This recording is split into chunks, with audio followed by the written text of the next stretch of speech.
Toucher quand on ne peut pas voir, a priori impossible dans un musée. Pourtant, au prestigieux Prado de Madrid, c'est bien avec les mains que José Pedro, aveugle, découvre la forge de Vulcain de Velázquez avec l'aide d'un audioguide.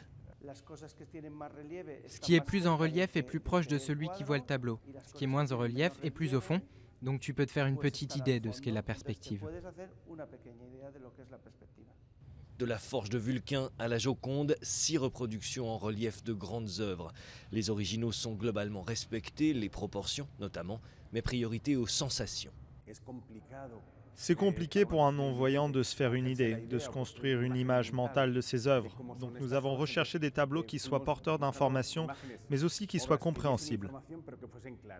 Cette exposition temporaire a été conçue en partenariat avec la ONCE, la très puissante organisation des aveugles d'Espagne.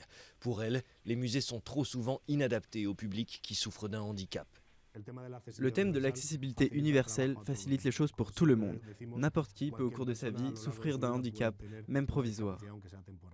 La ONCE a aussi créé un musée où l'on peut voir et toucher les maquettes de nombreux sites ou monuments célèbres d'Espagne et du monde entier.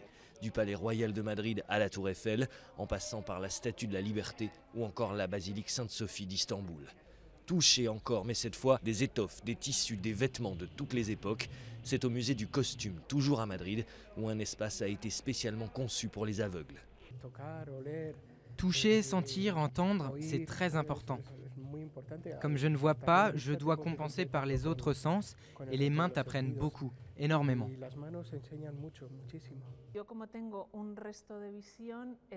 Moi, comme il me reste un peu de vision, de toucher les costumes, ça t'apporte autre chose. Ça te fait imaginer leur mode de vie. Et pour aller encore plus loin dans la découverte, il est même possible d'essayer un jupon, une collerette, un corset, pour laisser son imagination plonger dans l'ambiance d'une cour royale.